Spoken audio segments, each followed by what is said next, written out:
Hello and welcome. We're live from a Learn Liberty studio in Arlington, Virginia. And today we're going to talk about surveillance with R Street Institute, ACLU, and TechFreedom. So ever since the Snowden revelations, government surveillance topic moved to the headlines. However, national security and civil liberties aren't easy topics. So to help us guide through all the different legal mumbo-jumbo, I've gathered a panel of experts. To my left is Jeff Kosseff, a assistant professor in the United States Naval Academy from Cyber Science Department.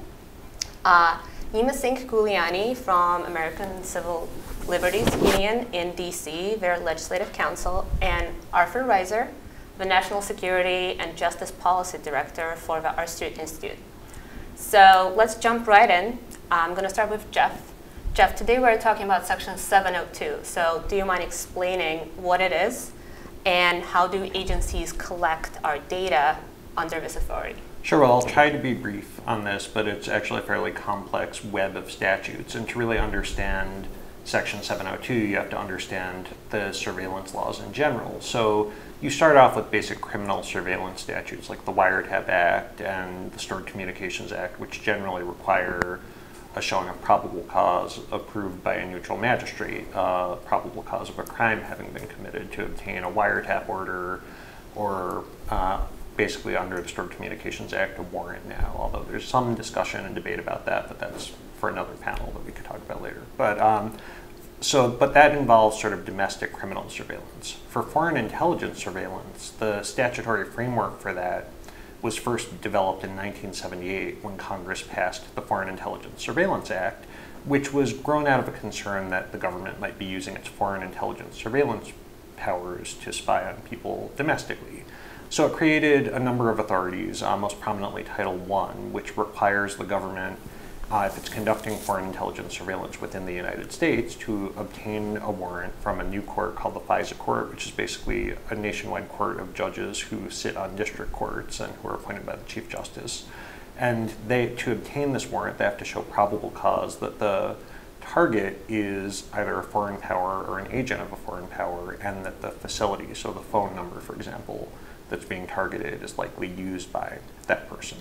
So that's how it went for years and years. And then in the 90s and the 2000s, as there was more fiber optic communications being built, and there was more sort of communications that went through US companies that actually involved people who were located outside of the United States and were non-US persons. So internet appeared? Yeah, exactly. So there became an issue that the government was still to conduct surveillance on people who were outside of the United States, not US persons. The government was still having to obtain these individualized FISA warrants. So in 2008, there was a predecessor statute, but the current statute is the FISA Amendments Act of 2008. And Section 702 involves the targeting of non-US persons, so not US citizens, not permanent residents, who are located outside of the United States. And the big distinction between 702 and previous authorities is that 702 does not require an individualized warrant. However, it does require a number of steps for the government to take before it can conduct surveillance. Okay, so we'll go back to that, but this sounds pretty simple to me in the sense that it's targeted at foreigners. Why should Americans care about this, Nima? Yeah, I mean, I think before I dive into why we should care, I think it's important to understand the scope of 702. I mean, we're not talking about a couple of dozen emails here or there or a handful of phone calls. Looking at the numbers, how many individuals does the government target under Section 702? The most recent transparency report says over 106,000. So that means a year, right? So that's not just those individuals, but you can extrapolate, let's assume each of those people talks to 100 or 1,000 people. The number of people under surveillance globally under Section 702 is enormous. In terms of actual number of communications and transactions being collected, that's also enormous. So from a recent FISA court opinion, we know that annually, internet transactions alone were over 250 million. Now, let's put that in the context. This isn't information that's collected and deleted immediately. In most cases, the default period that's kept is 5 years. So it's not a stretch of the imagination, and it's not an exaggeration to say that at any given time, the government may actually have 1 billion communications or transactions in its custody that it collected under Section 702. And so you hear from the government when you raise concerns about the number, you raise concerns about the privacy and civil liberties implications of Section 702, you hear, I think, two statements that aren't entirely true. The first you hear is, look, this is really about foreigners. This isn't about Americans. And the second thing you hear is that, look, this all happens with appropriate court process. And those are real misstatements for a couple of reasons. The first is, if you look at who can be targeted under Section 702, it allows people who have no relation to national security, no relation to a terrorism threat, no relation to criminal activity of any kind to be surveillance targets. Under the terms of the statute, they can target anybody who has information, who has foreign intelligence information. But that can include information about foreign affairs. So let's say you're a journalist and you report on drones. Let's say you're an international businessman and you follow world news. Under the text of the statute itself, you could be a target under Section 702. And what we see in court filings is the government readily admitting that not all 702 targets are international terrorists. So this isn't an authority that's focused on national security and terrorism. It's an authority that touches other issues. I think the second issue you hear a lot about is, this is about foreigners. Well, that's not entirely true either. At the time the government actually collects information under Section 702, they know that they're going to pick up the communications of Americans, and Americans who are in communications with these targets. And they know, and their procedures intend to exploit that information. So once they have 702 information, the government says, look, we can search through this information, and we can use it for purposes that have nothing to do with terrorism and nothing to do with national security. We can use it for domestic purposes, criminal purposes.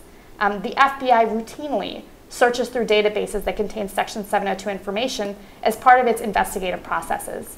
And so I think it's really important to understand the concerns stemming from Section 702, not just because of the size of the program, but because it affects Americans and it extends far beyond terrorism purposes.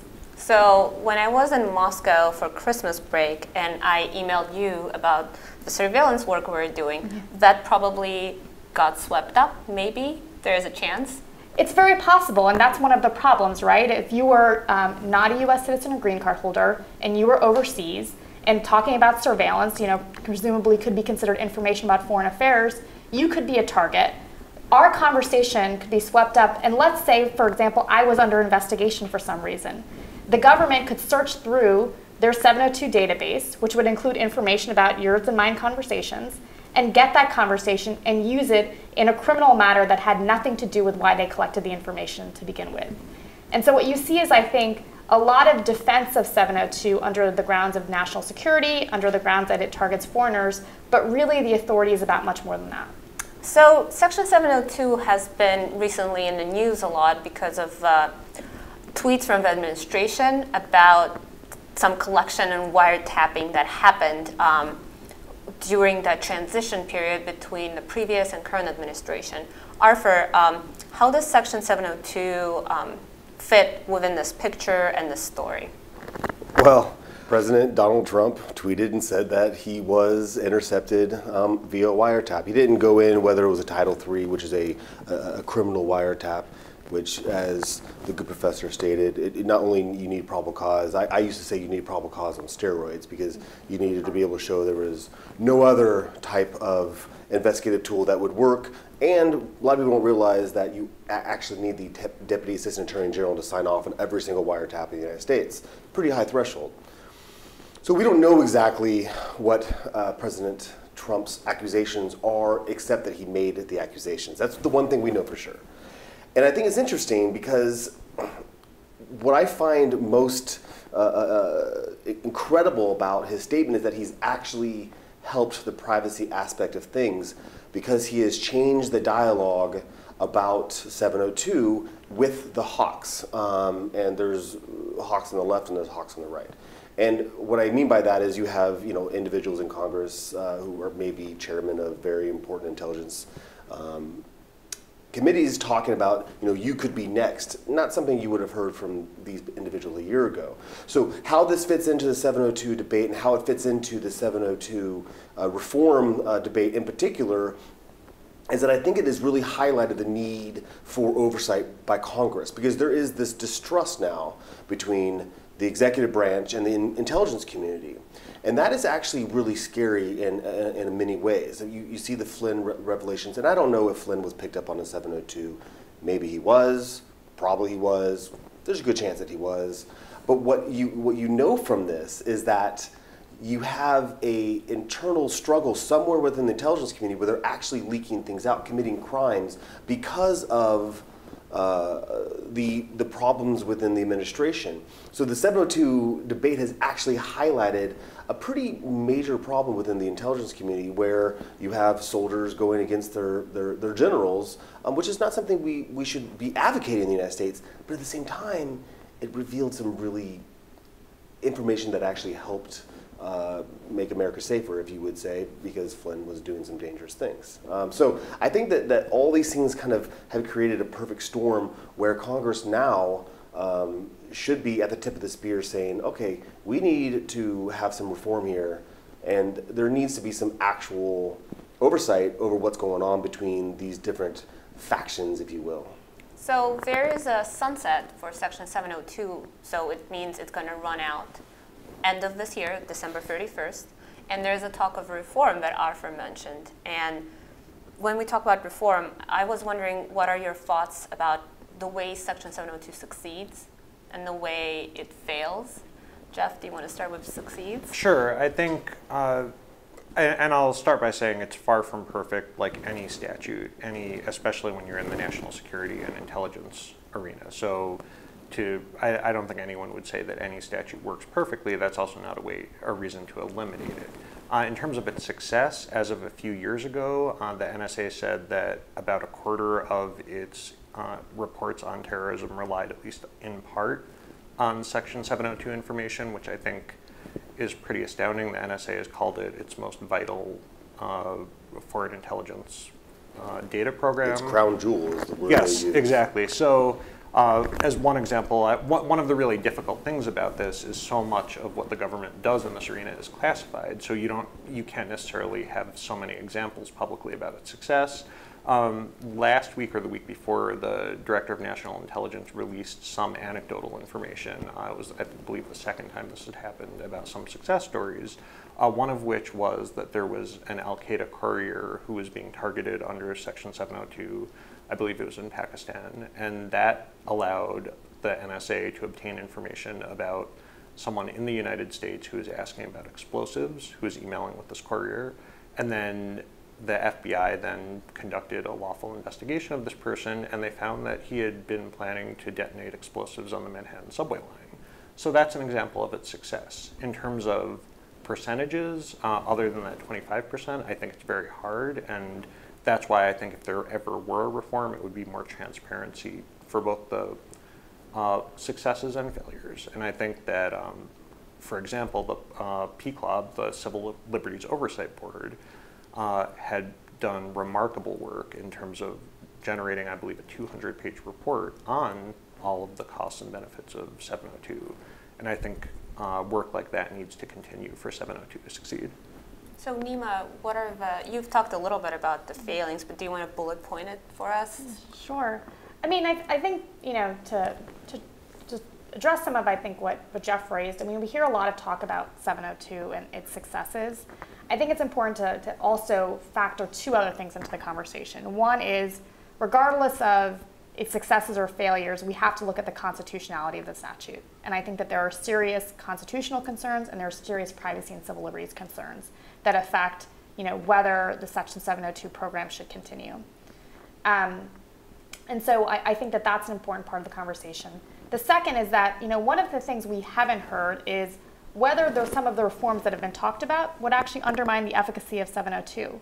All of the examples that I've seen cited about the success of 702 have been in relation to terrorism. But the statute, as we talked about before, extends much further beyond that. So what would reform look like?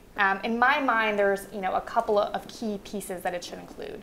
The first is upfront limiting the scope and the purposes of Section 702. If Section 702 is really about combating terrorism and protecting national security, there's no reason that the statute itself shouldn't reflect that, and collection shouldn't be limited to those purposes. The second thing I think we need to make sure to do is to make sure that the statute doesn't bleed into allowing the government to search for information about Americans, right? If Section 702 is really about targeting foreigners, the government should not be able to search Section 702 information, Section 2 databases for information about Americans without a warrant. And what we're seeing is that they are, and they're doing it in increasing numbers. Third is, I think, we definitely need more transparency and oversight. As one of the things Jeff mentioned, one of the major changes or differences between Section 702 and sort of a traditional FISA process is the intelligence courts never look at the individual target. They never do an assessment. They never peek under the hood and say, actually, there is or isn't cause to target somebody. And so how does this happen exactly? So FISA court, that special court that addresses these issues. So who comes to the FISA court? With what paper or what filing do they come in, and what do they exactly ask the court? Sure. So the government goes to the court, and so this is an annual process, right? And they go to the court and they say, here are the procedures we use to target an individual.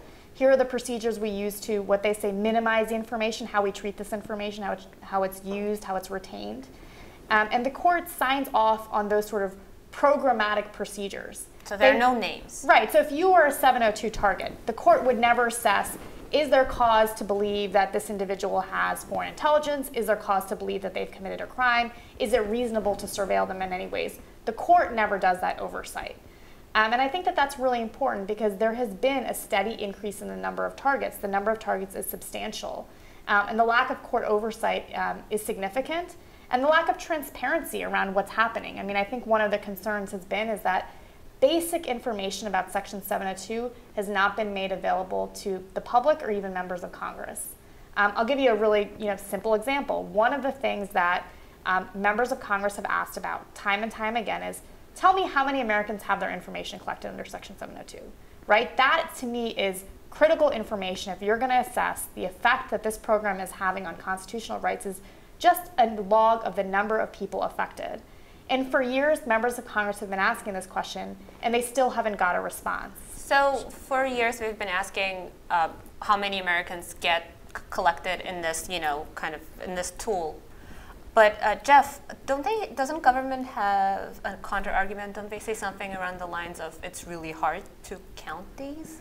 Not only that it's really hard, but that sort of doing that data analysis to determine who is a U.S. person actually could result in an intrusion on their privacy by having to go through all of that data. Because one thing that's overlooked is there's really two different steps in the data. First, it's collected by the NSA through the targeting procedure that you had mentioned, where the NSA works through two programs called the Downstream or PRISM program and the Upstream program to actually obtain the raw data from the service providers. Sure. So for Downstream or PRISM, however you want to refer to it as and that, at least as of a few years ago, constituted about 90% of 702 collection.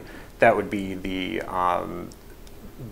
government or NSA going with a selector, so with an email address typically or something, a facility, a communications facility that the person target uses, and says, give me all of the communications to and from this person, for example. So that's going to an ISP. Government will go to Comcast.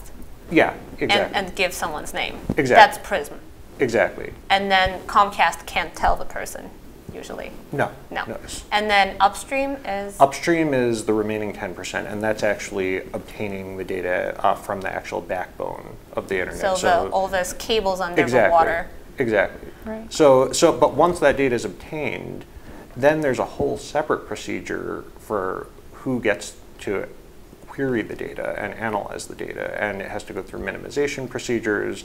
And while I agree that the FBI's ability to access the 702 data is probably the most controversial and the most troubling under Fourth Amendment concerns, I think there are a few distinctions. First, the FBI only has access to a small subset of that data, and according to the FBI, and again, this is the importance of more information, the FBI says there's very rarely a time when it gets a match for a person that's used in a criminal prosecution from 702 data, because the FBI has a unified database, so it doesn't just search 702. it has a database that has all sources of intelligence information. And so, for example, they might be searching for someone who's suspected of money laundering, and then they get a match for some 702 terrorism related or some sort of foreign intelligence related data. So that's when the FBI uses it. I agree that it is close. It is a close constitutional question, but in terms of, one court has already reviewed it, a judge in DC who sits on the FISA court, and has said that it is constitutional. Okay, can I also just jump in? I think one of the other constitutional issues that we've talked about a little bit but haven't gotten really in depth is that Upstream program that Jeff was talking about. So the way it works, based on the understanding from disclosures and from reports that have been put out there, is the government, with some assistance from providers, taps into the internet backbone. And they scan all communications transiting that backbone, so international communications, right? And they scan those communications for certain keywords. They scan them for information that might be to or from a target. And until just recently, they also scanned it for information about certain targets. So let's say you and I, we're in the US, we're having entirely, we're both domestic conversation, and we mention a target abroad, right? Maybe I say, here's a journalist, here's his email address, or hey, have you seen this article that was written by so-and-so? It's possible that our purely domestic communication could have been picked up because we were having a conversation about a target. And so I think that there are also, I think, a lot of concerns, and it's an area where the ACLU has ongoing litigations with this Upstream program because it permits that type of collection, but also, more importantly, it's essentially mass scanning of communications. And as part of the process of scanning, they temporarily seize all the information on the backbone. They copy it for some indeterminate and retain it for some indeterminate amount of time that we don't know, and they look for those keywords. And I think that causes a lot of concern with people because it's reminiscent of the kind of generalized warrants that the Fourth Amendment, was designed to prohibit. Well, could I just respond? I would say first, the about is no longer being conducted. But, so do you mind talking Sure. why and how it's not being conducted anymore? Well, it was announced about a week or two ago that the NSA is no longer performing about collections. But they still have that authority. They can still do it if they change their mind. Yes, they can. Okay. So well, yeah, and also I think sorry, not to cut you off. I think one of the important things about the announcement that happened last week was the reason the NSA said that they had, chosen to stop about collection was they had compliance issues, right? They were unable to comply with prior requirements put in place by the FISA courts. And I think you mentioned, they very clearly said that this is a choice that's being made because of a technical hurdle, but they explicitly said that they were not changing their legal interpretation. They weren't sort of saying, we acknowledge that we are not going to do this and we cannot do this. They sort of said we're having a technical issue, and so for now, we're stopping this. And could I just get back to a point Yes. and this fits in with Sure. what you were just saying about the compliance and sort of court supervision. I would push back a little on the idea that that there is not court supervision. I agree the courts do not look at who is specifically targeted, each individual targeting decision. However, there are many compliance reviews conducted both by the DNI, the Attorney General within NSA, that the Director of National Intelligence, and that the FISA court does receive and review. And there have been numerous times in at least the declassified FISA court opinions that have come out where the courts have really taken the NSA and other agencies to task for compliance issues. So these are all Article 3 life tenure judges confirmed by the Senate, and they're tough on the NSA. They're tough on the government. They don't have any political stakes in this. So I think the FISA court actually plays a very effective role in supervising. Is it perfect? No, but I think to say that there's no judicial supervision wouldn't be correct, I don't think. Yeah, I don't think it's the case that there's no judicial supervision. I think the concern is that it's certainly far less that exists in a traditional FISA context. It's certainly far less that would exist in a traditional warrant context. And I think if you ask the average person, right, like if you're sending an intimate email or personal email to a business associate abroad or a loved one abroad, does it comfort you to know that once a year the FISA court maybe signs off on programmatic procedures with some compliance, they would say, well, no, that's not what the Fourth Amendment requires. And so I think when we think about oversight, we have to look at the diminished role of the FISA court versus other types of surveillance, and different from other contexts. And we also have to look at the historical problems, I think, that have come out over the last several years when it comes to surveillance. I mean, one of the concerns has been a lot of what the FISA court does happens in secret. There's very little transparency. You hear even from members of Congress who say, something was disclosed and I didn't know about it. And I think that should all give us pause about the level of oversight. So we know something is happening. We are promised everything behind the curtain is okay and our rights are not violated. But if we talk about reform, so first and I guess least discussed, contradicted argument would be, let's get in some more transparency, right? What are the ways we can do that, Arthur? Well, I think transparency is one reform, but I think there's actually some simpler ones. I think one of the biggest reform that you've already talked about is sunset. Sunset is a reform. I mean, you let it sunset, let Congress go back to the drawing board. I don't know if that's wise, intelligent, or likely, but that is a reform that I think that people should be thinking about, especially privacy advocates. I think one of the biggest reform, and it blows me away that this isn't, both the left and right are not screaming about this, because it kind of affects the ideology on both sides, is codifying the things that we already talk about doing. And actually putting things on the books that make people feel better, that doesn't actually affect the program itself. So one of the examples is definitions. Almost every single statute that you read, especially criminal law statutes, will have a definition section. So it tells you how they're defining things. Well, in most national security statutes, they don't do that. They actually don't do that on purpose, but because they want to make them as broad as they can. And we saw with the battle in the Freedom Act that the agencies can increase the scope of a lot of things by defining things the way that they want to. So targeting is one of the things that should be codified with a definition. So what exactly is targeting? It's how they're identifying individuals is basically what we've been talking about the entire time. So 702 is broken into two big sections, in my opinion. There's targeting and minimization. So the targeting is how they're identifying who they're going to pick up in the first place. But all the reform efforts have to kind of link onto that. And I think, the criminal justice aspect, something that Nima touched on, we have policies from the Department of Justice that talk about how these things will be used in the criminal justice system, but they're just policies. Well, why don't we codify those things?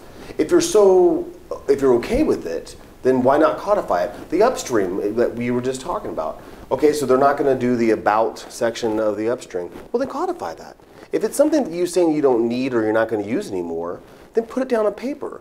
And a lot of the stuff that kind of wraps around 702, talking about the Presidential Policy Directive 28, which isn't directly on point, but it's on point because it kind of expands some protections to people who are not U.S. citizens or green card holders. That's not a law.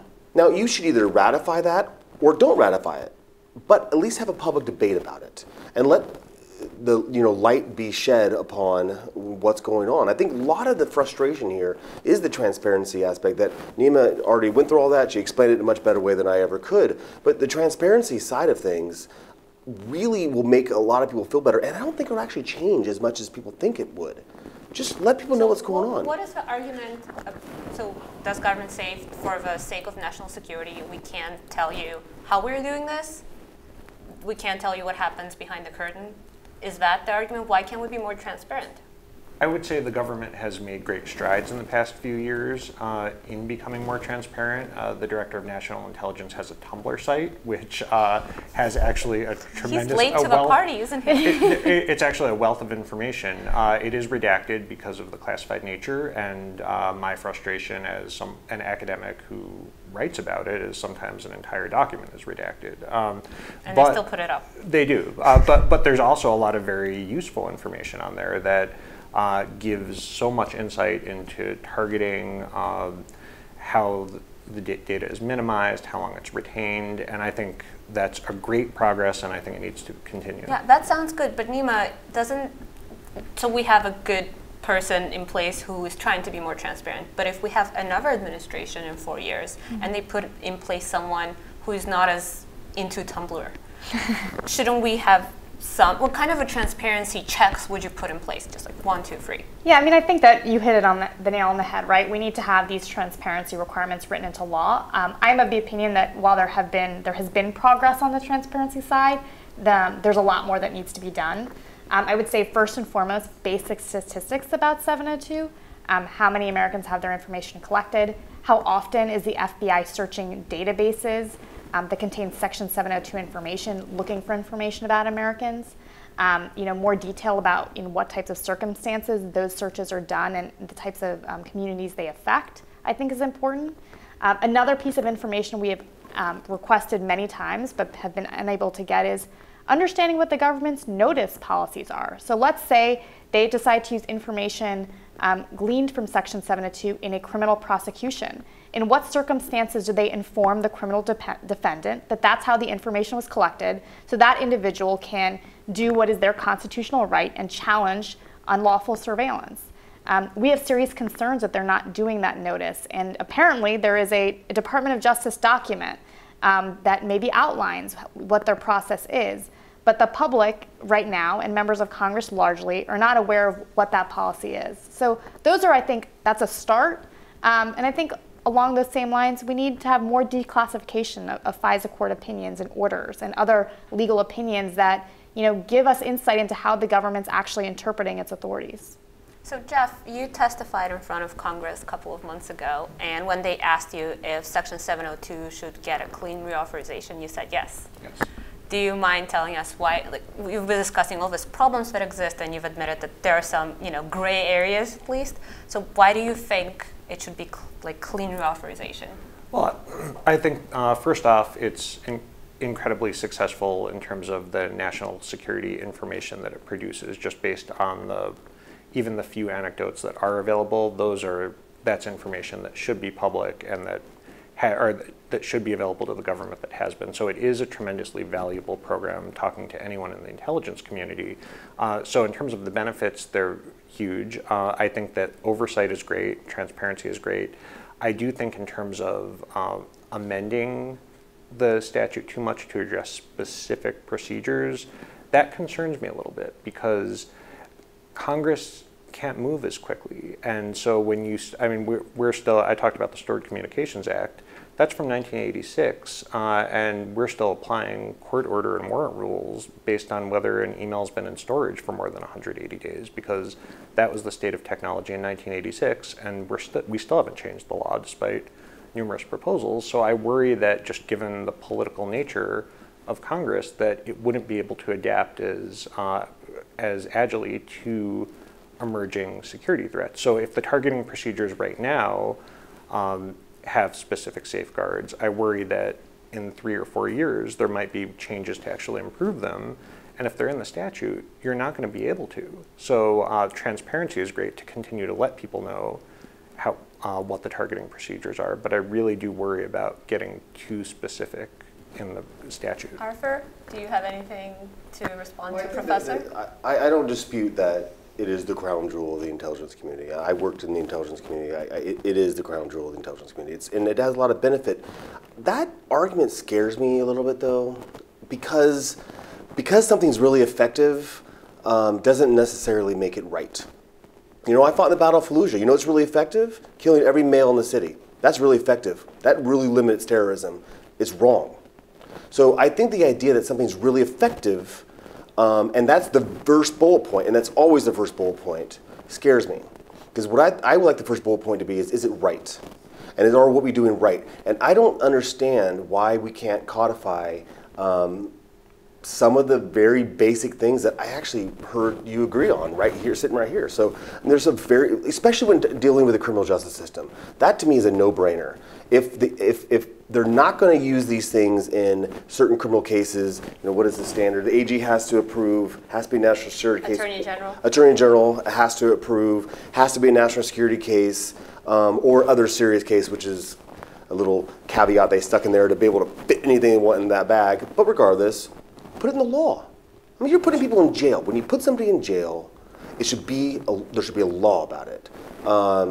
I feel very strongly about that. I don't actually disagree with the principle that he outlined. It just makes me nervous when that's the... Could I just address Sure. something briefly? There actually are a number of restrictions in the law. I mean, the law starts out with a number of very clear restrictions about a prohibition on reverse targeting, a prohibition on the collection of information, of communications when all the communicants are in the United States, prohibition on targeting US persons or people located outside of the United States. So I would disagree that there are, with the principle that there are no limits. I mean, the statute is all about limits and limits on the government's authority, but it does give the flexibility to work within those limits. If those limits are not being followed, that's a problem. But I haven't seen evidence that the statute's being disregarded. We're talking a little bit about backdoor searches and stuff like that. Do you want to? I mean, I think part of the problem is some of the most controversial aspects of the problem aren't in the statute, right? So, you know, something we've talked about a lot, the backdoor search problem, right? The FBI and other agencies searching through 702 databases. Hasn't DEA done that? Right. The FBI does it routinely, you know, according to the PCLOB, the Privacy and Civil Liberties Oversight Board reports. You know, when can they do that? What do they have to get a warrant? Many people, myself included, think they should have to get a warrant before they search through the databases. The government asserts that they do not need a warrant. I think that that's something that the statute needs to provide clarity on. And I also want to just sort of highlight, I hear this a lot, well, Congress doesn't move fast enough. Congress passed the Patriot Act pretty fast after September 11th. And that was a monumental piece of legislation. I'm not saying it was a good piece of legislation. I happen to think that there were lots of flaws in it. But I think this idea that, well, we should be afraid to put requirements in the law because Congress cannot act, to me is also a very scary argument and hasn't necessarily been reflected in history. Haven't we just seen how Congress put together a healthcare bill and passed it in a week? There's nothing outlined between the four of us that we can't find very solid middle ground and things that I know that my stakeholders would agree with, and I think that is really the key here. There's Neem and I have talked to different members of Congress together that are willing to have a pragmatic solution to this, and I find that is that's what the result's going to be. I mean, we're not going to see a sunset most likely, but I think that there are some real pragmatic things that would make civil liberty individuals feel a lot better about things. Yeah, talking about pragmatic, doesn't this affect business too, American business? This actually affects businesses a lot more, and it's not just the things you read in the New York Times of how the NSA was actually paying tech companies in order to help facilitate some of the requirements under 702. If you just look at the way that the modern world works business, it is about the transfer of data. That's what it is. That's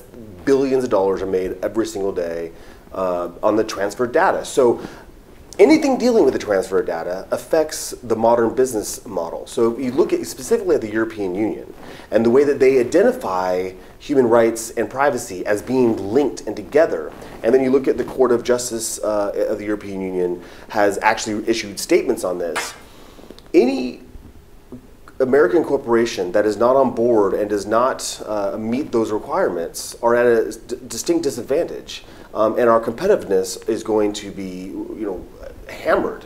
So, and I think that's actually one of the best things dealing with the upstream change we just saw. I think it's actually kind of a pragmatic solution by the NSA in order to ensure Privacy Shield is moving in the right direction. So in Privacy Shield is this agreement between EU and US making sure that data, so Europeans were worried that Americans were going through their data, so they put in place this agreement where they get some more additional kind of checks in place. Right, there's minimum safeguards that are identified and met. And now EU is is reassessing, the European Court of Justice is reassessing the current how American intelligence community collects information. They're not sure if they want to keep that shield up. And if that shield goes down, who gets affected? American tech companies? Oh yeah, I mean it's going to be, Facebook will lose billions of dollars. Google will lose billions of dollars. We're talking about billions with a capital B. This is how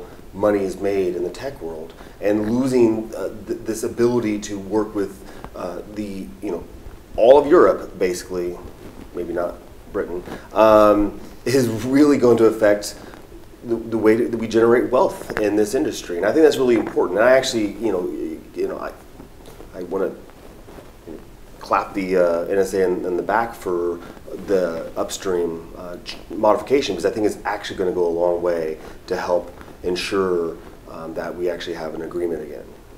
Okay, so we have a few questions from the audience, and then I'm going to give each of you a chance to wrap up your thoughts about 702 and what we should do next.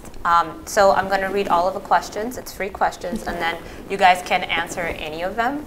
The first one is from John, and he's asking if there's any hope of abolishing FISA.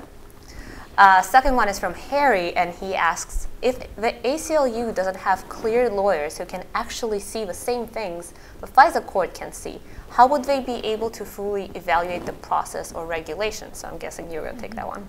And Ted asks, is there any strong, publicly available evidence that shows mass surveillance has been effective in foiling terrorist plots or making Americans safer? You've touched a little bit on that, so do you want to start with that one? Sure. I think that there has been some. It's mainly been the anecdotal reports, as well as the statement a few years ago that about a quarter of NSA's terrorism reports rely, at least in part, on 702. Obviously, it would be great to have more information. I do understand the real challenges in revealing information that could lead to your sources and methods. So it's a really tough balancing act, and I do think that the intelligence community has done a better job. Can it do better? Absolutely. But based on what's been provided, those are all things that I'd want to prevent. I agree that you do have to do the cost-benefit analysis. You don't just look at the benefits, but I think it has been very effective. You want to answer the ACLU question? Sure. I mean, I think it's a problem that we don't see a lot of the information that, would give you a sense of how the law is being interpreted, what the FISA court is considering, the procedures, the internal procedures being followed by the agencies in some cases. That's 100% a problem. It affects the ability of people to bring legal challenges. I mean, we're seeing today it affects the ability of members of Congress to have, I think, a debate where they can talk about common sense reforms. So yes, I mean, to respond to the question, yes, it's a problem. I think to answer the bulk collection question, I think one of the things that is interesting, if you look outside of 702, there actually is a lot of evidence that bulk collection mass surveillance is not effective. The most recent, I think, analysis that was done on this was the call detail metadata program. So this was a program where the government collected call records of every single American. And assessments found that had not been effective. It had never stopped an act of terrorism. It had never helped identify a terrorist suspect. And so I think that when we think about bulk surveillance and mass surveillance, there is increasingly evidence that that type of surveillance is not effective, and that using sort of more narrowly tailored surveillance actually helps achieve the ends of the surveillance of the intelligence community better. So intelligence agencies shouldn't be as lazy and just cast a wider net. They should do more groundwork, old school, and just go out in there in the field and target, specific, suspects they have. I mean, I think the analogy I've seen is sometimes if you make the haystack so big, it becomes really hard to find the needle. And so I've heard, former FBI agents say, look, more targeted surveillance is actually better because it allows analysts to focus their energy on people who are, more legitimately should be the focus. So John, who I'm guessing is a libertarian, is wondering, Arthur, is there any hope of abolishing FISA? No. Yeah, that was my guess. Someday. No, I mean, there actually is a very weird, I've been talking to you about this, there's a very strange thing about the way that FISA judges are appointed is by the Chief Justice of the Supreme Court. And I think there is a weird constitutional argument there because the Supreme Court Justice is appointing, the Chief Justice appointing the judges for the FISA, in a weird way he's kind of recusing himself from ever taking on a case where he can argue the legitimacy of it because he's already participated in the process.